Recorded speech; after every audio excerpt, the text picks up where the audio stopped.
Good evening. This is Metropol News. My name is Fred Makori.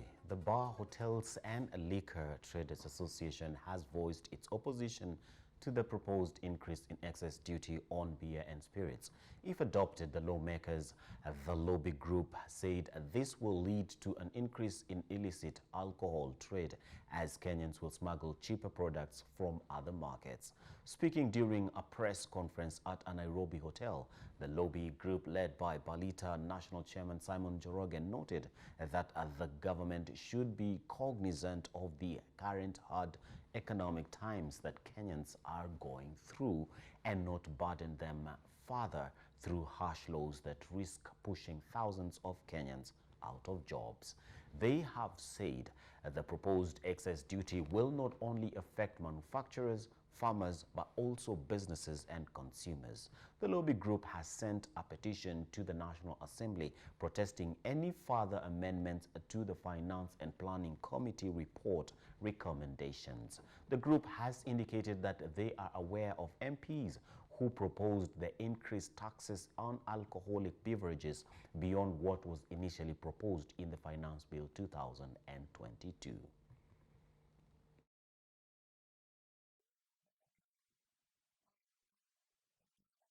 That is 10%, spirits 20%, and bottles and glasses of the 25%, and also the advertisement of the... hakuna kulewa tena. Yes, we stay sober. Inaanza lini? We say I know idea. Just hapo. Yeah, graphics zina nini? Mpaka tu restart nini? Oh. And we have 54,000 members. But remember later we have lost. Graphics no zinakatika, but what do we do now? We are talking about 2,000 members. This story in 3 minutes. The industry was very affected by COVID-19. And in 1 year, in those 2 years, we lost about 20 billion losses in households and income and for the hospitality business. Of course, the sector is experiencing very high cost of doing business due to increase of fuel prices and increased cost of food due to other external forces and high inflation. High prices of alcohol will encourage the growth of illicit trade. And you know illicit trade, we have been fighting with it for over a decade. The minute you come and increase taxes and add them to 25%, things will get very bad. Any local brew. This is what we are telling the members. In a minute. And we promise you. Ian graphics. Na tupeleke nyumbani na member wa Canada. Umerestart kwa katikati ya Bulletin. Tumeinstruct watu wetu Kenya mzima. Make sure mtaangalia TV. Any member who contribute aseme tuongezewe taxes, we will ensure that your political career is dead during the period. We are not here to Isama gani umerestart? wakati wa COVID we stayed with the government na tukaomba. Sasa hapa hakuna COVID. Hii ni sisi mmetutaja. We are talking about 44% of the market share ya pombe. Ajua nila sasa inataka kweko enter wake. A value of 185 billion ya pombe saizi. Abweka hiyo pombe yote inakunywa na chang'aa na mama pima. We have been eka nini? billion for the last 5 eka currencies. In 5 4 3 2 1 on here. Paul Microfinance Bank has introduced a critical illness graphics cover under its what? Oh. Okay, so let me take it again.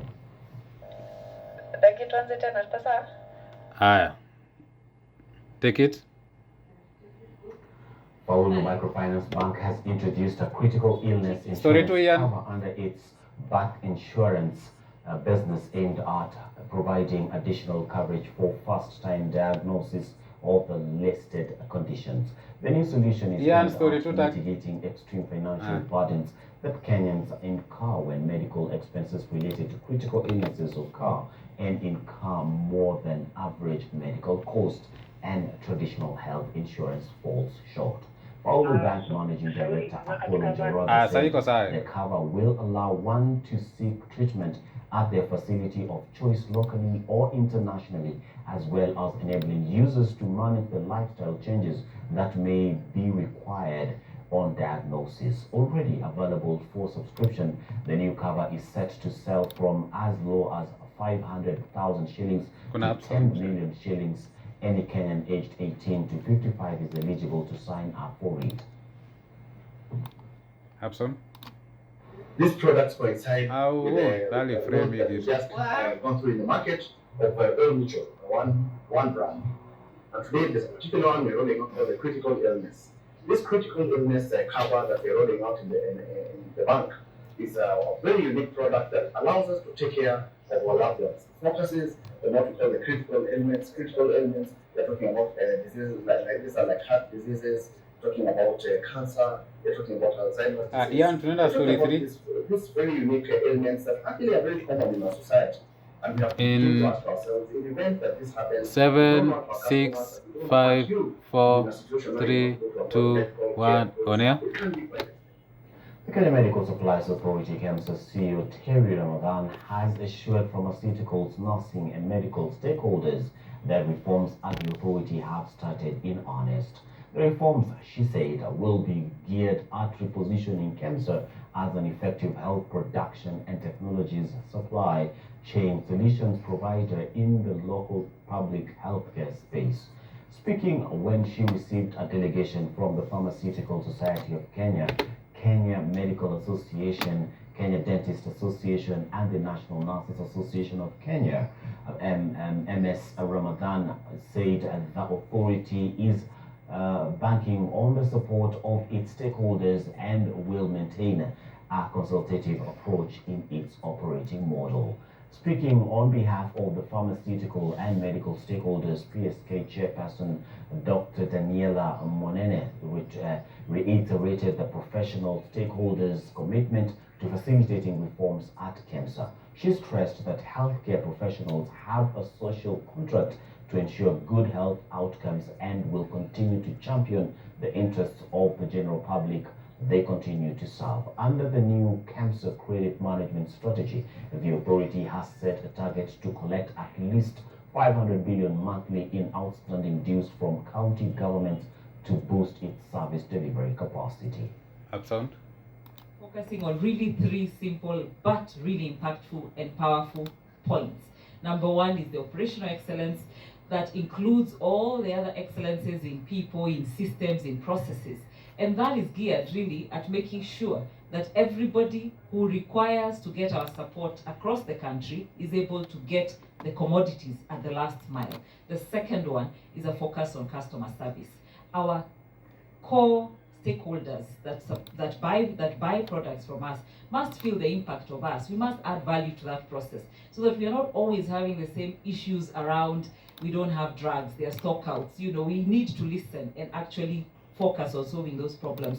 And the last one really is to reposition KEMSA so that it becomes an institution that we all as citizens of this country can be proud of once again, that Africa can have an institution to look to that is a success story in the health, commodities and technologies, supply and management elements.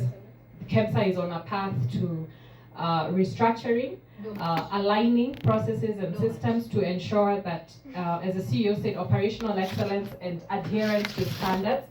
Ultimately, we all exist for the service to the patient, and I think the patient will really be the watchdog for KEMSA. Honor?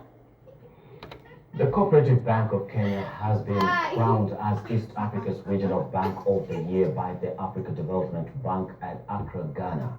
The lender was awarded for overall excellence in banking in the region. Chair of the African Banker Awards Organizing Committee and publisher of African Banker magazine, Omar Ben Yera, called upon banks to focus their efforts on strengthening domestic capabilities to finance growth of their countries. The 16th edition of the African Banker Awards Gala ceremony saw a total of 22 awards present and more than 300 banking and financial services professionals to discuss cover the winners of the African Bankers Awards 2022. This year, the awards were sponsored by the African Guarantee Fund, Bank of Industry Nigeria, and the Trade Development Bank, as well as Access Bank. Haya, tukiendanga in 3, 2, 1. Onia? Kenya's property market is struggling lately as supply chain woes and weakened shilling have created sky-high prices for construction and building materials. Rising raw material and energy prices have been inflating construction costs in Kenya since late 2021. But the Russian-Ukraine crisis has pushed up prices even further over the past couple of months. According to the Architectural Association of Kenya, some steel products have surged by over 40% since December. A further hike in energy costs on the back of Western sanctions against Russia.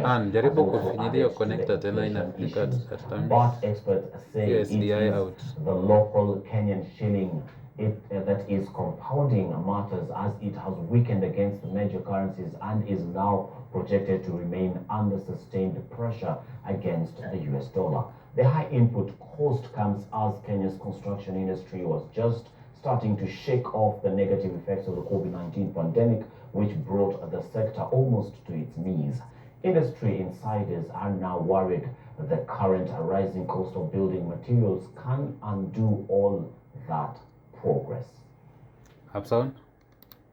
We've had to absorb some of the price increases ourselves.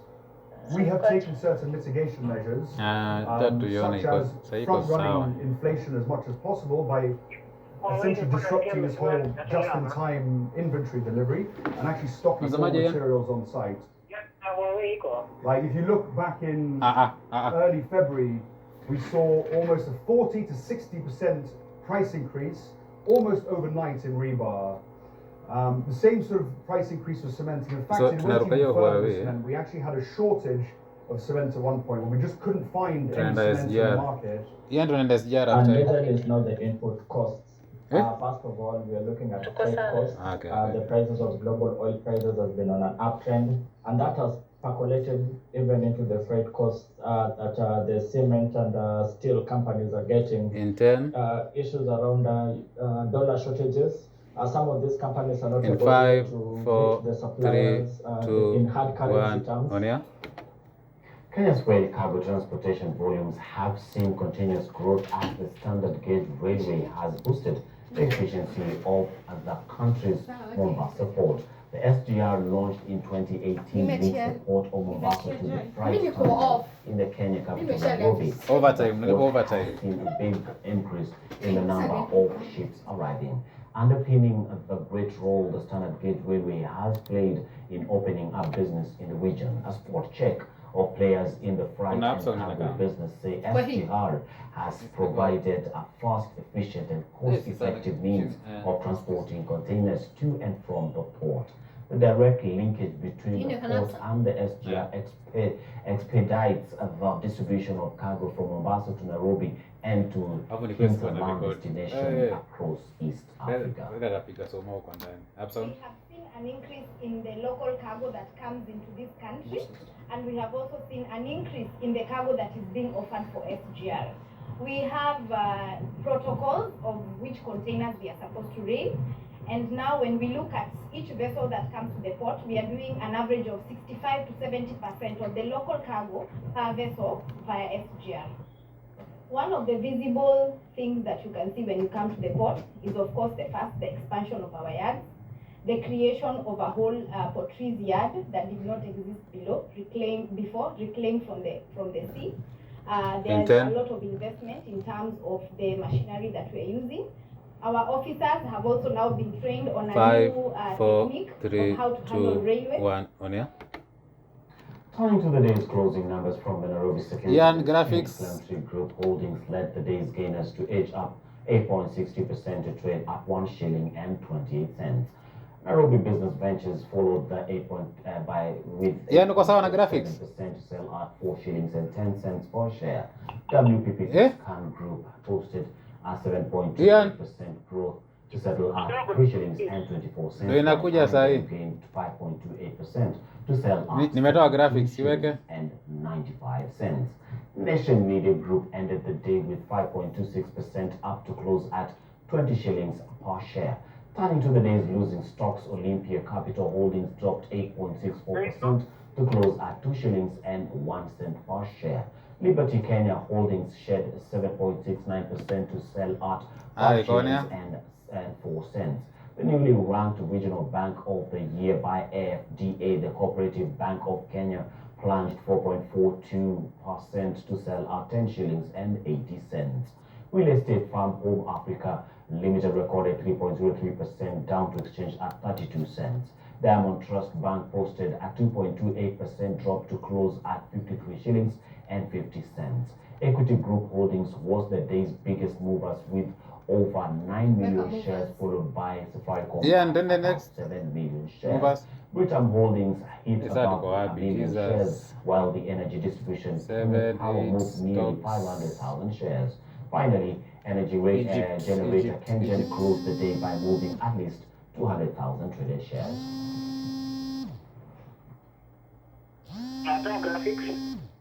Stand by in 3, 2, 1, on air. Now moving on to the gas or the European Union is looking to Egypt as a fast and cost-efficiency route to supply liquefied natural LNG from Israel. A bloc that the bloc seeks to reduce dependence on Russian gas that accounts for 40%. Ayan, graphics to end.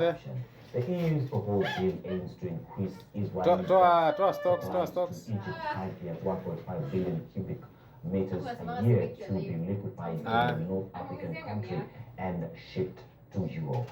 Egypt is the only country in the Middle East that has the infrastructure to receive gas from abroad, liquefy it, and export and re-export it. It has 2 huge LNG plants, several seaport and highly efficient transport links. Egypt used to export about 80% of its LNG to Asia, but after the latest talks with Italy and other most exports are expected to be diverted to Europe. The North African country is implementing a strategy to meet growing energy demands as supply from Russia has been disrupted by the ongoing conflict in the Ukraine. According to a cabinet report, Egypt was the fastest growing LNG exporter in the world in 2021 as exports jumped to 6.5 million tons from 1.5 million in 2020, and there is potential to increase that even further. In 3, 2, 1, on air. Russia has already started rerouting exports to minimize its own losses as the European Union leaders agreed to embargo Russia crude oil imports this week. Dmitry Bishkov had and press secretary for Russian President Vladimir Putin said on Wednesday. The EU reached a consensus on Tuesday and decided to impose the 6th round of sanctions on Russia, aiming to halt 90% of Russia's oil sales into the 27-member bloc by the end of this year. Peskov said that the Europe has always been an important market for Russian crude oil and petroleum products, and these sanctions will have a negative impact on the entire continent for Europeans, for Russia, and for the entire global energy market. Russia now gears up for selling its energy to the rest of the world in order to minimize the negative impact caused by the sanctions, said Peskov. According to data released by the International Energy Agency, over a quarter of Europe's oil come from Russia in 2021, with the EU holding almost half of the country's overall crude and petroleum products exports in the year. In 3, 2, 1, on air. The Russian-Ukraine conflict could lead to a global food crisis that will hit developing countries the hardest, United Nations Secretary General Antonio Guterres warned in Stockholm on Wednesday. Guterres met the Swedish Prime Minister Magdalena Andersson to discuss the security situation in Europe.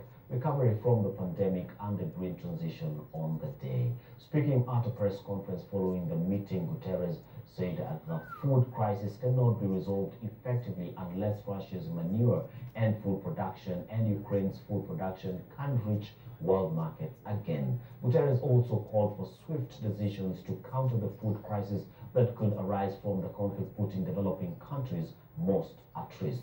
During his previous visit to Senegal, Guterres noted that the Ukraine crisis can have a dramatic impact on the economies of developing countries and is aggravating a triple food, energy, and financial crisis across Africa. According to the UN Food and Agriculture Organization, Russia and Ukraine are the world's largest and fifth largest wheat exporters respectively. Together, they provide 19% of the world's barley supply, 30% of wheat, and 4% of maize, making up more than 1/3 of global cereal exports. In Ukraine, which is known as the breadbasket of Europe, the conflict has left unharvested wheat that was planted months ago, while maize and sunflower sown when the conflict broke out were left unfertilized. It is estimated that Ukraine's grain production may fall by more than 50% in the current season. Tuingie outro tukuja in 3, 2, 1 on air. Thank you so much for keeping Metropol TV company this evening, and thank you so much for choosing Metropol TV. Enjoy the rest of your viewing experience. My name is Fred McCoy.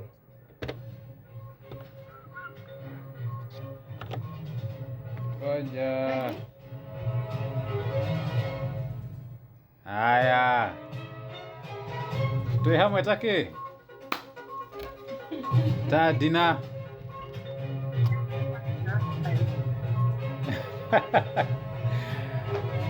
Haya. Usisahau kuambia nani?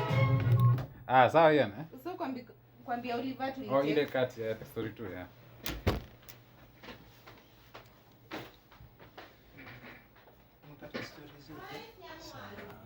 Huawei ndo iko. Huawei. Umeipata? Iko safi. Sijaiona sasa. Hiyo tujafanya wale. Ndio hii. Ndio ingine. Matene. Hiyo ndio iko anga tu. Na mmeshamaliza? Sasa ndo tumekata. Iko yako Huawei. Na niliweka kitambo sana. Hapo niliona. Not record to fix.